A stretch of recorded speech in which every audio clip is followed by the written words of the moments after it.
বন্ধুরা কেমন আছো? আশা করি সকলে ভালো আছো। সকলকে সাথে নিয়ে পাশে নিয়ে আজকের ভিডিওটা শুরু করছি। দেখতেই পাচ্ছ আমার মুখ চোখের হাল, চোখটা ছলছল। ব্যাগপত্র সব কিছু নিয়ে বাড়ি থেকে বেরিয়ে পড়লাম। এবার ট্রেনে উঠতে হবে। ট্রেন যে এবার আমায় ডাকছে, যেতেই হবে যেতেই হবে। তো যাই হোক, তো যাওয়ার আগে কিছু দৃশ্য মানে সাইট সিন বলতে পারো। চলে গেল প্রথমে সৎসঙ্গ বিহার, আর তখন হালকা হালকা বৃষ্টি হচ্ছিল, রাস্তায় জলও জমেছিল। তো সৎসঙ্গ বিহারের নাম সবাই হয়তো জানো, অনুকূল ঠাকুর মানে এখানে পূজিত হয়। তবে আমি একবার এই ভেতরে প্রবেশ করেছিলাম, আর বছরের একটা সময় প্রচুর অনুষ্ঠান হয়। তো বন্ধুরা, আজকে আমি স্টেশনটা একটু ঘুরে দেখাবো, সাথে আগের দিনের গুগল অ্যাডসেন্স লেটার সম্পর্কে যারা যারা কমেন্ট করেছে তাদের সকলকে অনেক ভালোবাসা।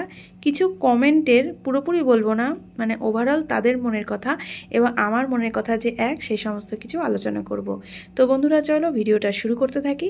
আর সবাইকে জানাই আমার ছোট সদস্য বড় সদস্য সকলকে ভালোবাসা নিয়ে, এবং সবাই আমার গুরুজন, সে বাবা মাই হোক, বাবা মা সবার আগে গুরুজন, তাদের তো অবশ্যই প্রণাম জানাবো। আর সাথে আমার বন্ধু বান্ধব সবাইকে ভালোবাসা। তো বন্ধুরা, আজকে হচ্ছে গুরু পূর্ণিমার অনেক অনেক শুভেচ্ছা সকলকে জানাই। আর একটা কি বলতো, আমি যে জায়গায় বাস করি এখানে সেরকম মন্দিরের ব্যাপারটা অতটা থাকে না।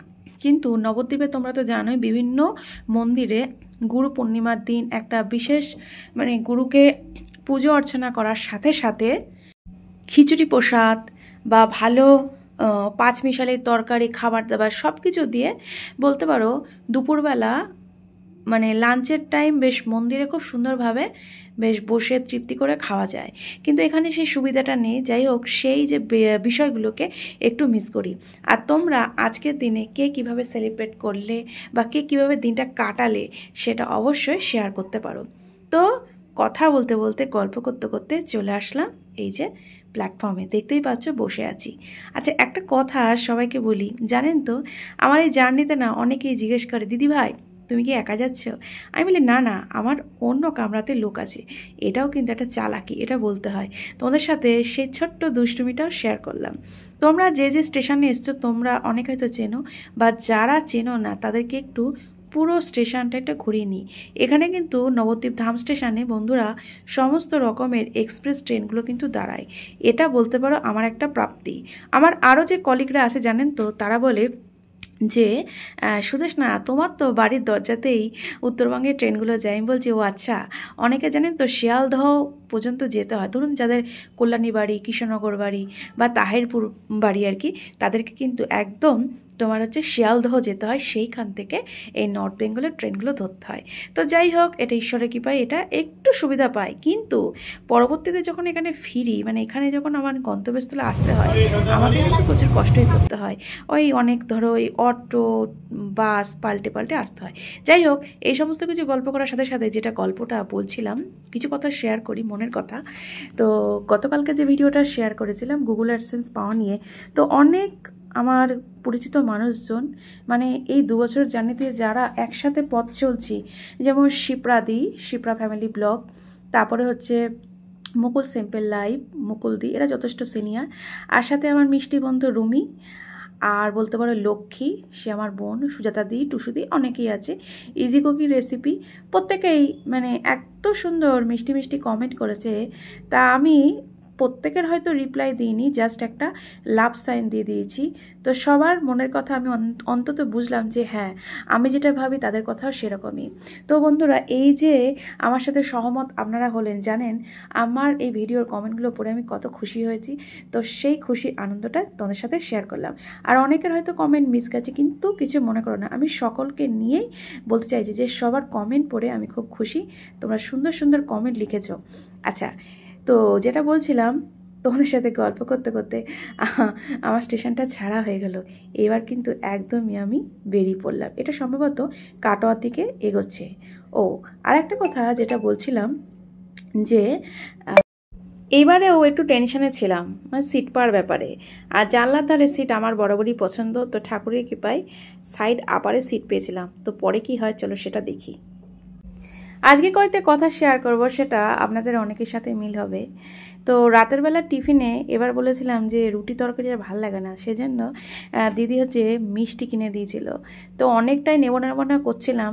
তো আফটার অল সেটাই বসে বসে খেতে খেতে সত্যি এই এই যে সুখের মানে এই যে ভালোবাসার যে কিছু মুহূর্ত, এগুলো জানেন তো পয়সা দিয়েও কেনা যায় না।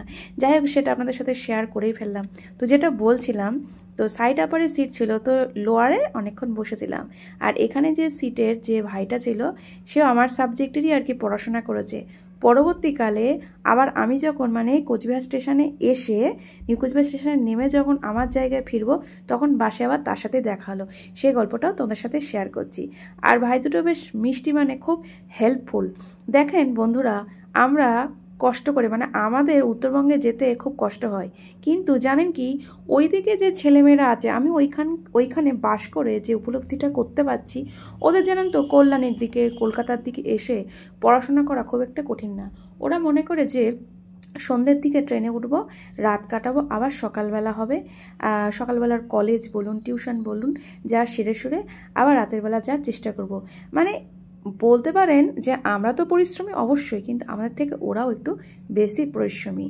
আসলে সমস্ত কিছু সুযোগ সুবিধা আমাদের এই দক্ষিণবঙ্গে যতটা পাওয়া যায়, উত্তরবঙ্গে কিন্তু অনেকটাই কম। ঠিক যেমন উত্তরবঙ্গে জানেন তো বন্ধুরা, লোকাল যে ট্রেন, এই বিষয়টা একদম ওখানে কম। আমাদের যেমন এখানে যে লোকাল ট্রেনের মধ্যে নানান রকম মশলাদার খাবার পাওয়া যায়, অনেক রকমের জিনিসপত্র কেনা যায়, ওদিকে এই অপশানটাই থাকে না। তো এইটা হচ্ছে একটা বড় ফারাক। আর এইবারের জার্নিতে যখন মানে নামলাম স্টেশনে, ওরে বাপরে কি প্রচণ্ড বৃষ্টি। আর রাতের বেলা চলুন কি খাবার নিয়েছি, মুড়ি, এবার আর রুটি নিইনি, মুড়ি আর এই যে সন্দেশ।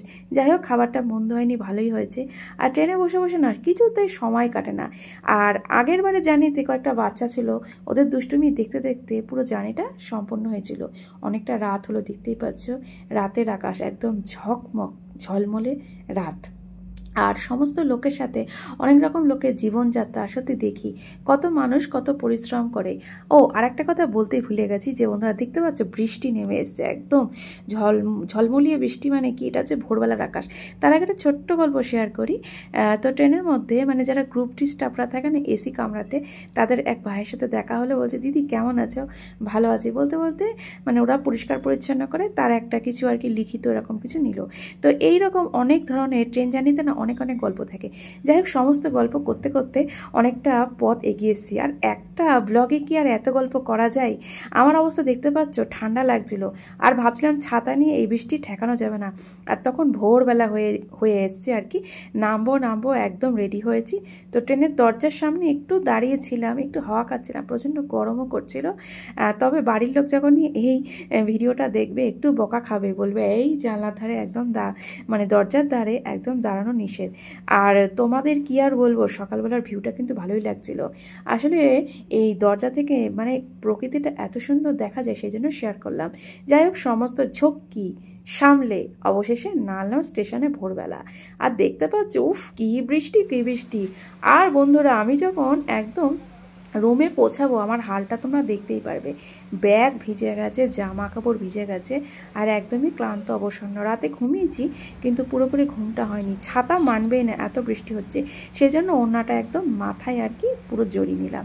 তো কথা বলতে বলতে অনেকটা রাস্তা চলে আসলাম। এরপরে কিছুক্ষণ প্ল্যাটফর্মে অপেক্ষা করি। তারপর মোটামুটি ছটার দিকে যখন বাস ছাড়ে, ওই তোমার হচ্ছে বাস স্ট্যান্ডে যেতে হয়, মানে স্টেশন থেকে আমাকে আবার বাস স্ট্যান্ডে যেতে হয়। আর তখনই এনবিএসটিসির বাসে উঠে সেই ভাইটার সাথে আমার দেখা হলো, যে ভাইটা আমাকে বললো, দিদি ভাই এখন আমরা এই সিটে বসবো না, তুমি হচ্ছে সাইড লোয়ারের নিচটায় বসতে পারো, কোনো সমস্যা নেই। এই যে ভাইটার সাথে অনেকক্ষণ গল্প হলো। তো এদেরও একই হাল, এরা যায় আমাদের ওইদিকে মানে বর্ধমান ডিস্ট্রিক্টে পড়াশোনা করে, আর আমরা যাচ্ছি ওদের জায়গায়। এই হচ্ছে অবস্থা। আর আমার হাল দেখেছো, চপচপে একদম, ব্যাগপত্র ভিজে গেছে, পুরো স্নান করে গেছি। সেই দিন রাস্তায় পুরো হাঁটু পর্যন্ত জল। তো বন্ধুরা, সকলকে একটাই কথা, যে সকলকে অনেক ভালোবাসা। আর তোমাদের ভিডিওটা কেমন লাগলো? এই যে আমি আবার আমার পুরোনো জায়গায় চলে আসছি। গাছের পাতাগুলো একদমই শুকিয়ে গেছে, তবে একটা অ্যাডভান্টেজ, বৃষ্টি হয়েছিল বলে ফুল গাছগুলো অ্যাটলিস্ট বেঁচেছিল। তাহলে আজকের জার্নি এইটুকুই। সবাইকে অনেক অনেক ভালোবাসা, সকলকে সাথে নিয়ে পাশে নিয়ে আজকের ভিডিওটা শেষ করছি। তাহলে সকলে ভালো থেকো আর আগের মতোই সুন্দর সুন্দর কমেন্ট করো। টাটা বাই বাই, সকলকে অনেক ভালোবাসা, শুভরাত্রি। এবং পরবর্তী একটা নতুন দিন দিয়ে নতুন ভিডিও নিয়ে সবার সাথে আবার দেখা হবে। যতটুকু পারলাম গল্পটা শেয়ার করলাম। টাটা।